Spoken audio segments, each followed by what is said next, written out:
All right. Welcome back. Or how do I say it this week? Assalamu alaikum to all my Arabic brothers and sisters. What up? This is another episode of the No Randoms podcast. We are on episode 67. 67. This week it's a short crew. It is the boy Anton and Shad holding it down. Kevin is, doing rock star shit and traveling with celebrities and whatever. He's just He's being hanging out with Kim Kardashian and Kourtney yeah, Kardashian right now. It's he's fucking busy doing balls. sickest invite, bro. Yeah, so Sickest invite, bro. so it's up to us to hold down the pod. It's been a nice little Whatever. break. We appreciate you coming back and listening to us. If you are, thank you, man. Thanks for rocking with us. This week we got some not too older news, kind of in between, some backup news and some kind of current news that we're going to be bringing to you. I think we should just get right into it. I don't really have a topics or other like that. I'm trying to rock and roll, man. I'm a little different from Kevin. I'm not so organized. So let's just jump right into the you love to see it, which I think is probably some of the most anticipated news of like the last decade. We've been waiting for, been waiting for, been waiting for. It's finally confirmed from Rockstar themselves. Coming in December of 2023 or next month, whatever. We are getting a GTA 6 trailer confirmed from Rockstar for their 25th anniversary. I mean, that's big stuff. I don't know about you. I didn't believe it. I thought it was Photoshop, but it is true. Themselves have announced it. Now, what details are coming in that, who knows? There'll probably just be a few cinematics, but the fact that we are finally getting something, I think, is just incredible. So, be happy for what we got. You know what I mean? For what we're getting. On the back of that, though, not to shoot it down, but with good comes bad. Data leaks also did confirm that this may be the most expensive game release of all time. Talking about a $150 release number on that, John. Chef? I mean, I'm down to pay 150 if it like okay. From what I know, it's coming out in the game. Like as far as like the technology that they've patented for the game. Okay, I don't want to dive into it too much because I'm a dumbass and I don't know it too well by heart. But like, I don't know. It's like I think you told me before the pod like if 150 means you get everything, I'm down. True. Like, what does that 150 include? You know what I mean? If it's just a base game, that might be kind of weird, even though I'm down for the game because everybody loves GTA. Mm-hmm. But, like, what comes with 150? Are you going to give me some online money? And I think actually to piggyback that, like I mentioned, I think we talked about that previously. $150 again. It's not confirmed, not to get too far into it, but again, speculating. What I mean, let us know. Leave a comment. What would you think? It would because even now for current games, let's see. I think they're starting at like $70 to $100 anywhere, depending on if you get the most expensive bundle or the top tier premium bundle. But even then, a lot of these games only have about a 1 year cycle, maybe 1 to 2 year cycle. But with a game like GTA 6, that's we've been playing GTA 5 since PS3, and we're on the 5 now. So if we're gonna have this for at least another 5 to 10 year cycle, and I mean, let us know. I think that's a pretty. It seems like a lot, but with a game that you're guaranteed, I think to get the content's worth, especially looking at GTA 5, everything that they've added to that throughout the years, let us know what you think about that.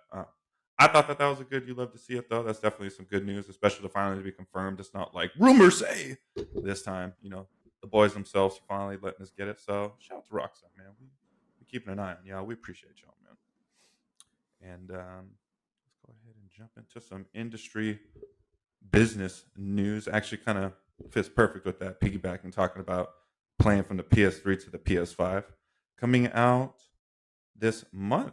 Later this month, it is confirmed the PS5 Slim will be joining the what's the word I'm looking for? The store shelves, the consumer markets, if you will, the Christmas lists, if you've been good.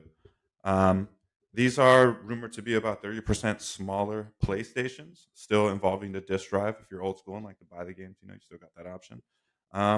Price is looking to be about the same though of the premium Xbox PlayStations at about $499.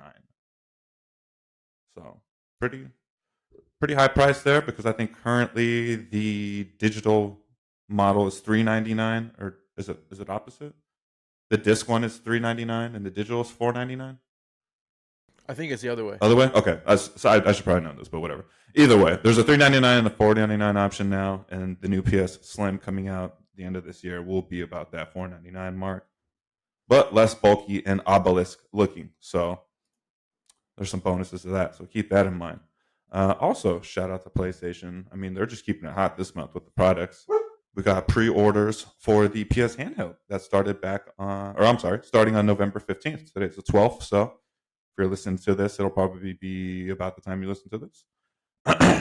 That was rumored to be at a $199 price line, so a little more affordable. But again, this is not a console. This is just something that you stream off your console, right, Shad? Yeah, you pretty much connect to your PS5 from the remote play, like Portal. I guess your whatever your console. Mm-hmm. Yeah, you use I think like your Wi-Fi. Does it come with 5G or is it just Wi-Fi? I'm pretty sure it's just Wi-Fi. I think it's just Wi-Fi. Yeah, I don't think. Yeah, I think because you need to connect to it like Bluetooth and be on the same network. So I assume that's Wi-Fi. That might be good for like a lot of different types of people. You know what I mean? Like who are not able to be in front of like a computer, like a screen a lot of the time. Mm-hmm. You know what I mean? That'd be nice to have that for them. Like I know Kevin's gonna like benefit from that a lot, like he was saying. Dude, for sure. Yeah, I mean, I'm trying to look forward to that too, just so I can hang out more and be in the living room, hang out more, not have to be just on the You're TV or in the you're living room. omnipresent, bro. You're omnipresent. Excuse me. It's like you're there, but you're also in the party chat with your boys. You're omnipresent. You know what I mean? And actually, man, segues this episode.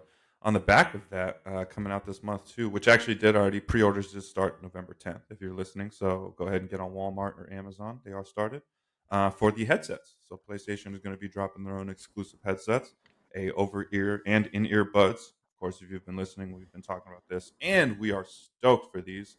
I'm definitely copping the in-ear buds. Shad, I think you're the in-ear buds, right? Yeah, so I already have the WF-1000X M4s, Mhm. which are basically like the same. I want to say like the same driver that they're putting into the earbud these new like earbuds that are coming out. I'm stoked for it because you got to buy like a third party like USB to connect to the PS5 to use those Sony headbuds that I have. But I'd rather just use like a PlayStation Direct to the PlayStation. And if you have the PlayStation Portal, apparently it connects to that stream like seamlessly. Like you can go back and forth no problem. So like I'm super stoked on it. I think it's probably my favorite part about this entire rollout that they're doing because it's three. It's the over ears which they've had. But now they're getting them. I guess it's the first time we've had like 3D audio put into like Sony products for gaming, and now we're adding it. Now we're refining it, polishing it, and then now we have the earbuds, and on top of that, the fucking handheld. I don't know. I think that's going to be pretty sick. I wasn't too much of a fan of the Portal handheld Portal, but I think I'm gonna get it anyways because I think it's definitely cool to have. You know what I mean? For sure, dude. I Yeah. it was funny. I don't know if you're familiar with Marcus Brownlee. He does like tech reviews online and stuff like that. He's great. Shout Yeah, out. he's a man. I heard a pretty interesting argument. I wanted to bring it up on the pod. He had mentioned how, or he was kind of giving PlayStation slack on that, the fact that their headphones were like proprietary only to PlayStation, and he used the argument of like, imagine if Apple dropped headphones or like the Apple Buds were only proprietary to like Apple products. You know what I mean? Like, come on now, that's kind of a cheap mood. He was like, all right, PlayStation, like you guys can kind of get away with it for a game, but like any Sony product should be able to work with this. You know what I mean? Like not just a PlayStation exclusive product, but all right, we'll let that slide. You know what I mean? And I was like, damn, that is kind of a good point. I didn't even think of it like that. Well, it's a whole theme, right? Like if you look at Sony as a whole, they're all about the exclusives, not even just in their like gaming and their software, but especially their hardware. They're like, oh, in order for this to sound good, you got to have the Sony app. You got to have the Sony earbuds. You also have to have like the right Sony speakers and like, you know what I mean? Like, oh, now we have AI on our freaking like earbuds that can like up the bit rate even better than studio. It's just like, okay. But you need our app. You can't like run it through like Apple Music. You got to run the app through Apple Music through like, you know what I mean? It's like, oh, okay, for sure. I got to have an app to use an app to be able to listen to it. Fair. Sounds great. But damn, they're all about the exclusivity, bro. Yeah, and I was like, damn, that's a good point. So either way, I'm so excited for it. I'm definitely copping, but that definitely brings a good y'all motherfuckers don't start getting no ideas. You know what I mean? Type shit. But that's all I really have for some industry news. It's pretty straightforward. Let's take us into some sports. I thought that this was pretty cool. I know that we had a deep dive at the beginning of our podcast um, about this, about like sports, and again, you can always go back and listen, please do. But about how athletes can use VR and how gaming and different things like that, and medicine, sports, how you can use, again, virtual reality to assist and learn different skills. I mean, essentially, you get what I'm saying.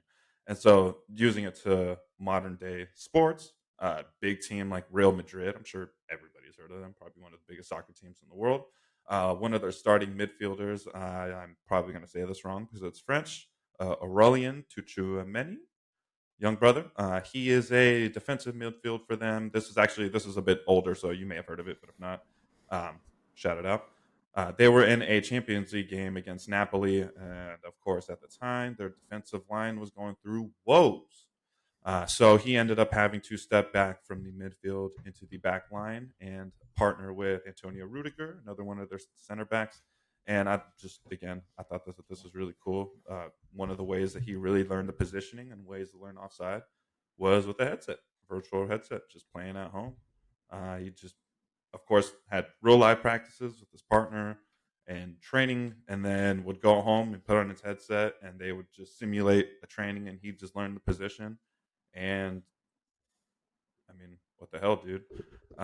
Chad, did you happen to check this out, or did you see this when it happened? Yeah, I mean, the relatability to this is insane. I mean, is he like us, dude? He's just a gamer, and honestly, like having that I guess having that commonality with someone, especially someone on like such a high level that we revere, because they're like to be at where they're at, we know how much work it takes, Yeah, for them to like use a headset. It's almost funny. You know what I mean? yeah. It's almost funny. It's like, oh wow, okay, like you're just like us. We use headsets and we learn how to use a farming simulator game. You know what I mean? Or like we play Assassin's Creed and learn how to be like no, or like even Spider Man, or even like Beat Saber, dude. Oh, dude, imagine being like a F1 Formula 2 driver or Formula 1 driver. Formula 2. Formula 1 though, so deeper. I saw a while ago. I seen on TikTok these I forget the name of it. Like, uh, fucking hell. Anyways, it's like one of those jet games. You know what I mean? Like Ace Combat type Yeah, war. I yeah, think it's yeah, like a yeah, yeah. dogfighter game, Ace Dogfighter or something or another. But they had it in VR. Homie, Come on. yo, my boy was doing straight fly I'll by throw up, dude. shit, looking around the cockpit in the dogfight and shit. I was like, man, that's some other stuff, bro. I was getting I'm about motion sickness I'm and gonna playing dodgeball. I can't imagine flying around in a jet. I can't sit in the back seat of a car, my guy. I'm gonna throw up, dude. I couldn't do it.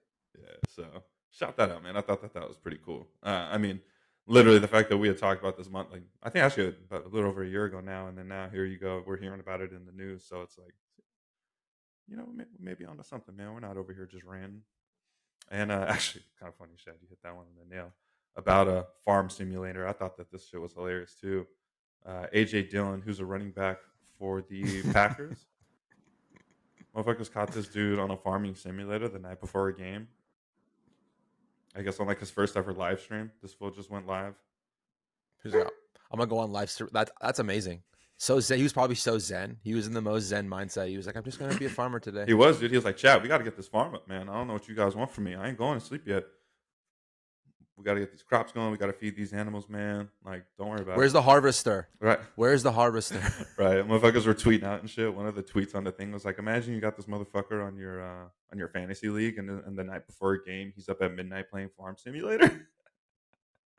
Oh Oh man. man, I'd be fucking pissed. Like, nigga, if you don't get your ass to sleep. But anyways, man, you gotta love it, man. These motherfuckers are just like us, bro. You know what I mean? It's refreshing. It's really refreshing. I love it, dude. Let's hang out. Come at me, man. I'm trying to play some Farm Simulator. I'll get my own square land. I'll come pull up. It's all good, man. But that was it. I didn't have too much sports news. I just thought that was some fun, good stuff to bring to you. The main portion of this pod, I think, is honestly that we're going to end up taking up is in this culture news. I wanted to go ahead and jump into here the Golden Joystick Awards. I don't know if you guys are aware of that. This is a award show which is slightly different from like the Gamers Choice Awards or what's the Players Choice Awards. A lot of the other main like Gamers Choice things that come up because a lot of those are oddly enough from like industry, a lot of inside people. But this is an actual game awards that is from us. Like it's like the people. Like we actually vote, and it's just like an open vote. Whoever wins wins. So just thought we kind of run through some of these really quick. Some of these games, I'm not surprised by, but then I kind of am surprised as well. So let me see. I'm just gonna go ahead and get into a few of these really quick. Let's see. We got best storytelling, Baldur's Gate 3. Best playing award, No Man's Sky. Best visual design, Baldur's Gate 3. Actually, let me just run through what Baldur. I guess I should hold on. Start this off by saying Baldur's Gate 3. I was not familiar with your game. Straight up, I didn't know you guys demanded respect like this. So let me just go ahead and start off with what Baldur's Gate 3 won, and then we'll get into everything else. So this Baldur's Gate 3 won best storytelling, best visual design. What else? Best game community, PC game of the year, and then what is that? What is that? Ultimate game of the year. And studio of the year, Larian Studios, which is the company who made Baldur's Gate. Oh, and best supporting performer, Neil Newborn, a character Astarion in Baldur's Gate 3. Yeah, apparently he was great. So if you're into Dungeons and Dragons and those types of games, we were just mentioning it. Baldur's Gate 3 from the people is the game to play. So go ahead and check that out. A few of the other ones here, I thought deserved a shout out. Best streaming game was Valorant. I mentioned No Man's Sky is still playing award. Sorry, excuse me. Of course, I think we had to shout out the Xbox Game of the Year, Shad, Starfield. We're not surprised, obviously. Let's see. We also got, again, Shad, Best Game Expansion, Cyberpunk 2077, Phantom Liberty. Hands down.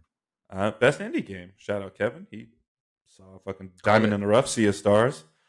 Yep. And then let's see, we got Best Multiplayer Game, Mortal Kombat 1, Best Gaming Hardware, the PSVR 2. I'm still yet to try that out, actually. So. Best Game Trailer? Why do you think that was the best game trailer, Anton? Is it because of Big Daddy Idris? Dude, I was about to say Daddy Idris, bro. It's Daddy Idris. That's crazy. He's just Daddy Idris. People were like stoked on Keanu being like in like, you know, like this fucking Cyberpunk game. But when Idris came, I was just like, oh my God, take my money, bro. Take my $30, take it. No problem. Keanu's sick, but he's not like a 6'3" British black dude. Come on. Swaggy black dude. Come on. Like, come on, bro. God, man. Come on. Shout out that man, bro. Shout out Heimdall, bro.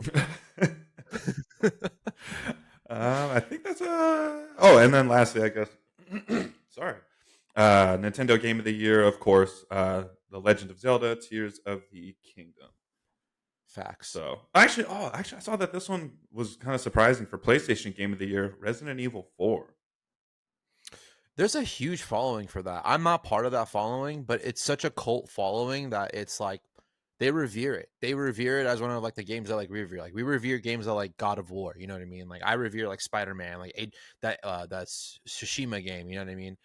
You know what? It's like that to most people. That's true. I didn't think about it like that because I was kind of thinking. I was thinking God of War, even Spider-Man. You know what I mean? Like we were kids when that game came out, bro. And like when we were kids, bro, in like the 90s, I think they were on like Resident Evil like 2 or Resident Evil 3. Facts. So like the fandom, like essentially, if I had an older brother, like your older brothers were the ones who were Kevin's older brothers were the ones who were playing those games. The original. I looked at. Yeah. I was scared. I was a bitch. I was scared. I said, no. I'm not touching it. No. I'm not touching that shit, dude. Give me NCAA and just whatever. That's slap ass. No, I'll give you that too, yeah. I hadn't thought about the movie aspect too. And it's not like they're the only one that has a show on Netflix and shit. So yeah, facts. There's been like redos of those movies. So I guess that's true, yeah. So yeah, shout out to the Golden Joysticks Awards, man. That seems fun. You can go ahead and check it out. I'm sure we'll have a link if you want to go ahead and check out and learn more about that or see other games on there. And then, dude, my throat's killing me. I didn't mention, those of you who don't know, we have fucking COVID in my house right now. So shout out to that bullshit 3 years later. Jesus fucking Christ. And then let's see. Lastly, for some culture news, the boy Posty. That man spoken into existence. For those of you that don't know, Post Malone is a huge Apex fan. I think I mentioned it like 20 episodes ago that he was a Yeah. big Apex fan, but he finally got a collaboration with them. And on November 7th, they did a 2 week special limited time game mode called Three Strikes, just for him, which just kind of give that a quick background. It's a game mode with faster revives and your invincibility when downed. Apex is a game that you can get knocked and your teammate can revive you and get you back up. Uh, you can shoot and kill the other player while they're down, and then that drops a box, and then you have to revive the box at like a revive station. So removes that whole aspect of it, and so you cannot kill somebody when they're down. The only way to knock out a team is by knocking everybody down. So I guess that's kind of a fun limited thing, and it's faster. Yeah. What was the last part? Oh, and then of course with Post Malone, they gave him limited skins, cosmetics. I guess he had some sort of creator input and a bunch of content for them for this event. So if you're an Apex fan and a Post Malone fan, I mean, we always love the crossovers because that can kind of work in some other categories as well. But shout out to them, man. Go ahead and get on Apex. The game I arguably think is one of the best battle royales right now. If you are playing it, definitely a skill gap, but I definitely think it's worth checking out. Yeah, sure. Uh, man, I'm trying to think what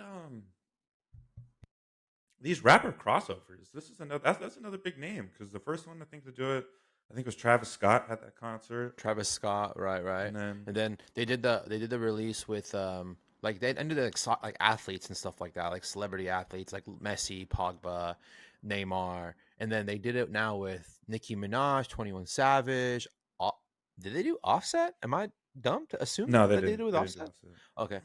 it. Okay. I feel like he had something to do with some sort of video game recently. But yeah, I don't want to say it's like the thing to do, but it's like there's a huge demographic and it's untapped potential for musicians to be able to be like, "Hey, I'm just like you guys too. I play video games."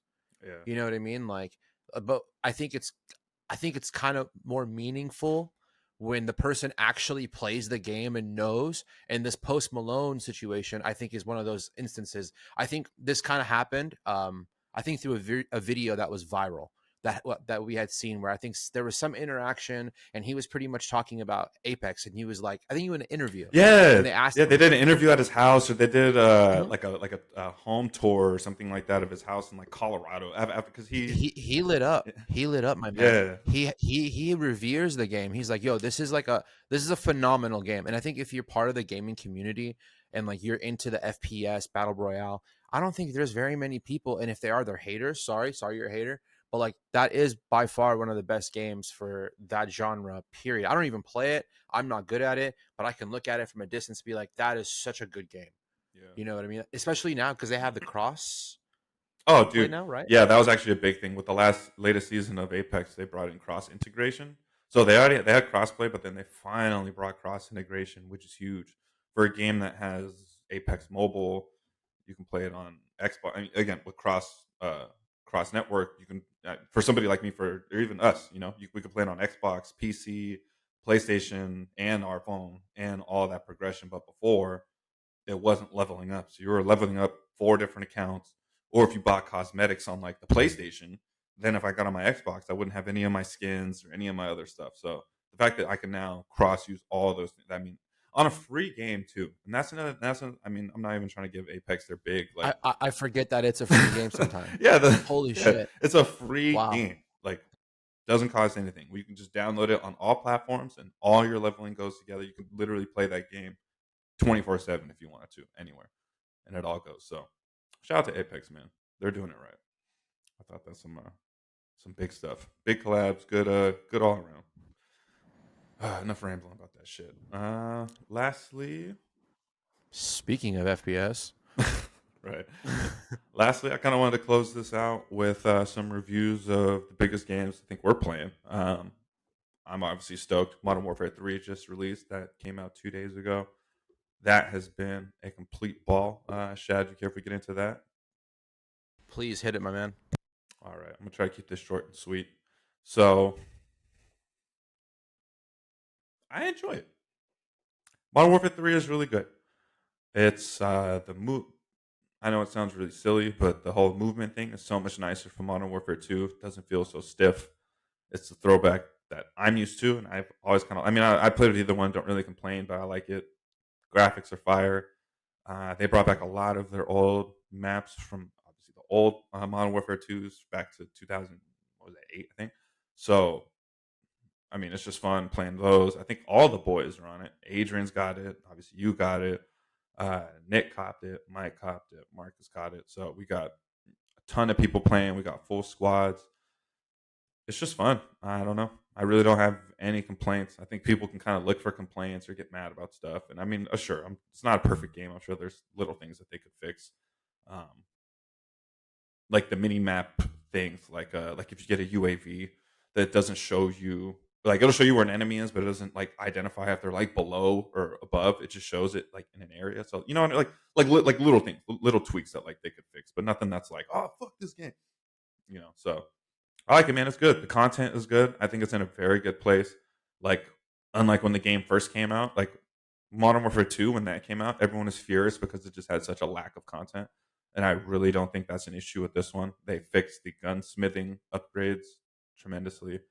The people are complaining from what I see online about the unlock system, but I don't really think it's that bad. I think it gives you something to play for. And then they completely switched over the zombies now, so that's like an open world. I actually thoroughly enjoy the zombies. It's a nice remake instead of like a closed map. That's what it was before. Now it's open world. There's other players. There's different tiers in the world What? where it's like That's crazy. yeah, it's where it's like normal, medium, and then harder. So you can go for like harder missions. And again, there's like missions now. There's 3 different acts in it, full of missions where you can level up, and there's specific um, skins and rewards and gun skins and blueprints that you can get from completing. You know, so it gives you an incentive to play. But then also, like again, so in like the harder zones, you can team up with randoms and go for like harder targets and better prizes and stuff like that.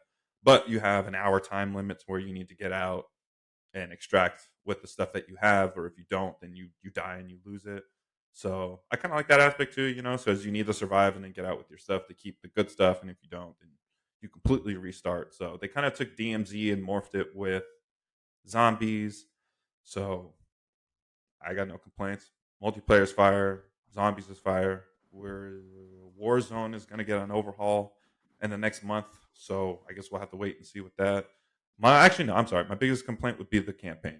The campaign was ass. I love Call of Duty, but that was hands down the worst campaign I've ever played. It was horrible. I guess if I could close that rant with that.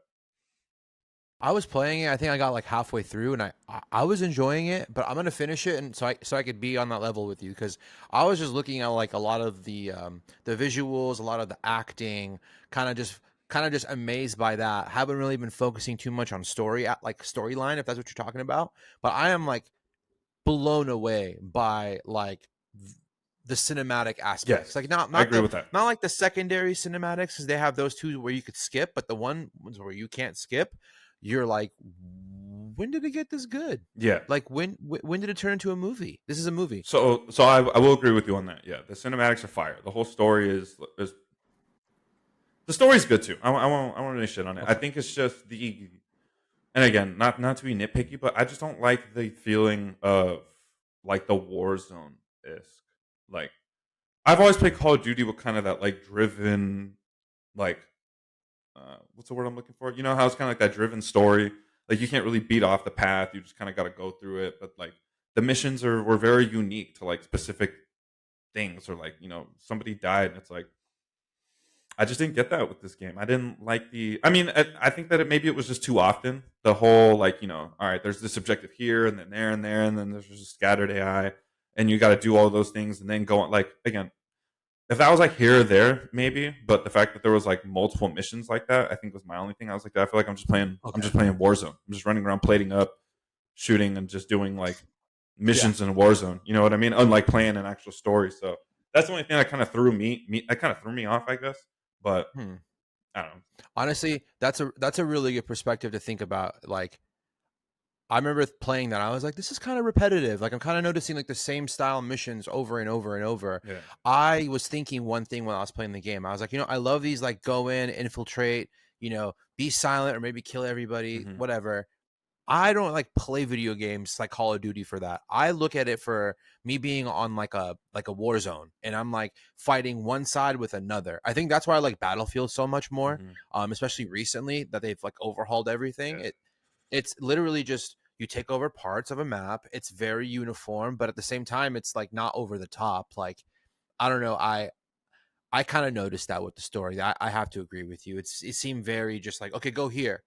All right, now that you did this, now go back here, but then go like northwest on the map instead. And it's just like all right, this is kind of like it's the same. Yeah, and like I said, if it was only like one mission like that, okay, cool. But I need to go back and count. But I feel like there was like 3 to 5 missions like that where it's like multiple objectives, and then you got to go do all these things, and then it's like that's just whatever. But anywho, still a good game in my opinion. I definitely think it's worth a try, worth playing, and I believe they've actually even confirmed as well that this is the first Call of Duty where they're not going to do an annual in a year. Again, they said that last year, so I don't know how much we could take that into, but who knows? From what I've seen, again with data leaks, the seasons are supposed to be themed from previous Call of Duties.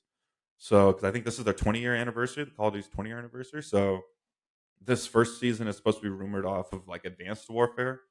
So each season they're supposed to bring at least 3 maps and 3 guns from like a previous Call of Duty.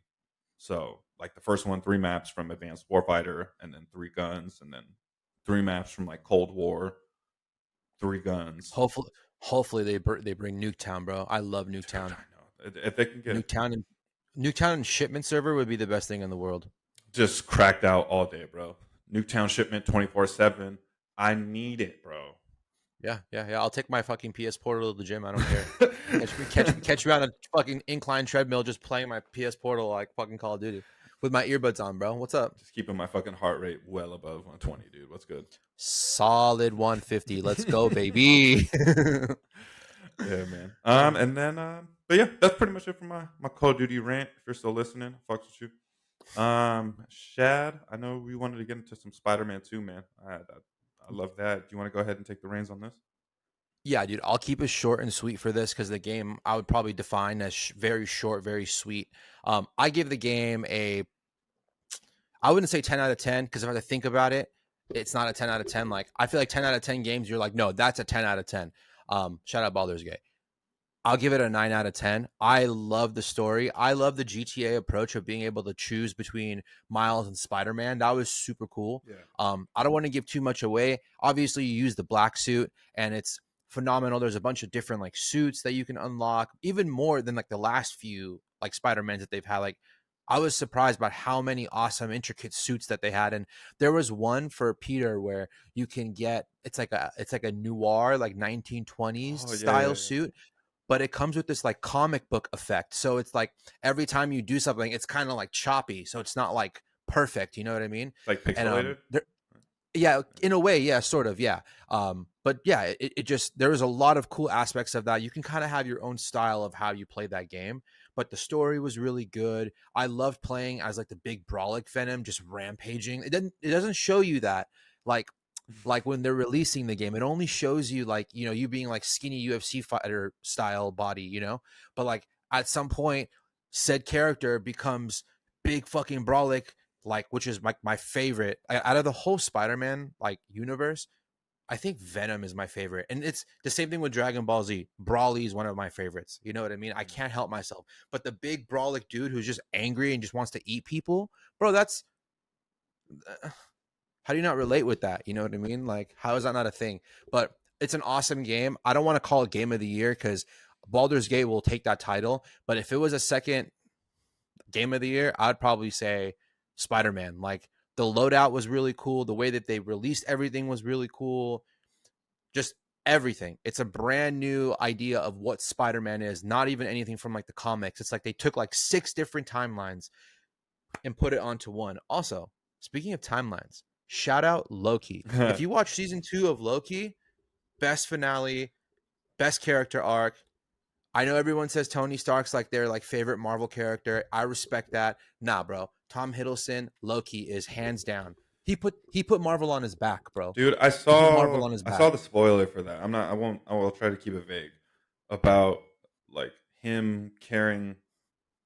said things and then combine them, Look, and then now he's now somebody, a name I forget, but so the show has been out for a couple of days, so I don't care about a spoiler, bro. Have you seen I haven't it? seen Do you any of care? it. So truthfully, I don't. I mean, I feel like now that I know how the second season ends, I don't really care what.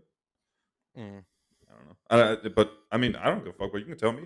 So if Bro, you can explain it. so okay, basically, timelines are all fucked up. Hmm. First season, one of the Loki variants ends up like slashing who Jonathan Major's character. He's called he was nothing, he who knows all or whatever. Okay. So all these timelines start happening, but then everything kind of goes haywire, and then there's this thing called a loom, and it's basically designed as like a failsafe. If that does happen, it erases everything and comes back to the one timeline.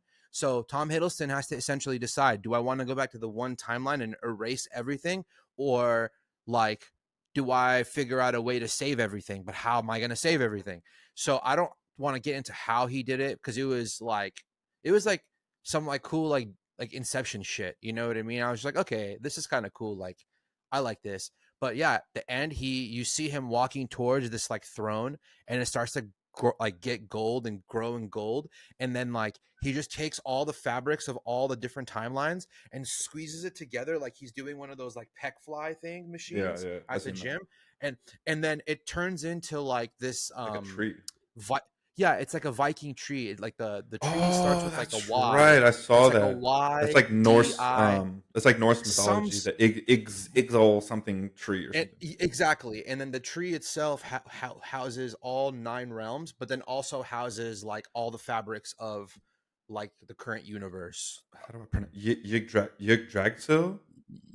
Drizzle Yg, or some shit like that. Like, put some drizzle on my cinnamon buns. I don't know, something like that, dude. But yeah, that hate to get into the low key fucking thing, but I was just swept away by that ending. I couldn't believe. Honestly, you don't even like have to watch the rest of the show. If you watch season 10 or the last episode of season 2, I think it's episode 6. Just you watching the episode, you'll get an exact idea of what happened from season 1 to season 2, because it flashes back. There's like time skipping happening, but it's not in a way that you're like, it's like Memento, and you're like, what the fuck is going on? You know what I mean? Like, you're able to like follow, like, oh, okay, so this is what he's doing now. So if you want to get that ending, definitely just watch that last just episode. And start people at are probably, season 2, episode 6, and just finish the show from there, and just save yourself like 10 hours. yeah, because it literally goes back into every episode essentially from that one episode all the way back to like season 1 to a degree. So I would check it out. I'll get crucified for saying that, It's good enough, dude. Shit, I got you. but yeah, bro. That's pretty much what I thought about Spider-Man. It was great. It reminded me of Loki, which was also great. But Fuck yeah, man. Good shit, man. That is Oh, my notes closed up. I think that's pretty much all we had for this week. I thought about adding a trailer, but there's nothing I really was too crazy about. We'll go ahead and add one next week. yeah, Same with some what didn't make the show. Just kind of kept it straightforward. It's been a little while. The boy's been missing, so we just had to go get this out. Holla at y'all. Give it the one time. Before we close out, is there anything you want to depart the viewers with, Shad, before we go? yes. Like, follow, subscribe, hit the bell. We want to make sure you guys get the notifications first. Sorry we haven't been on it. Like Anton's been saying, we've all been like immensely busy, but we want to provide you guys good content and with the latest and greatest news that's coming out. So just bear with us. We're going to be getting more episodes out to you guys, more clips out to you guys. And if there's anything you guys want us to talk about, definitely talk in the comments. We look at them and we really appreciate them anytime we do see them, regardless of what feedback that we get. So that's pretty much all I had to say. Anton, do you want to close us out? That's it, man. This is the No Randoms Podcast, episode 67. The boys, Banton and Chad, will be fucking with y'all next week. We out.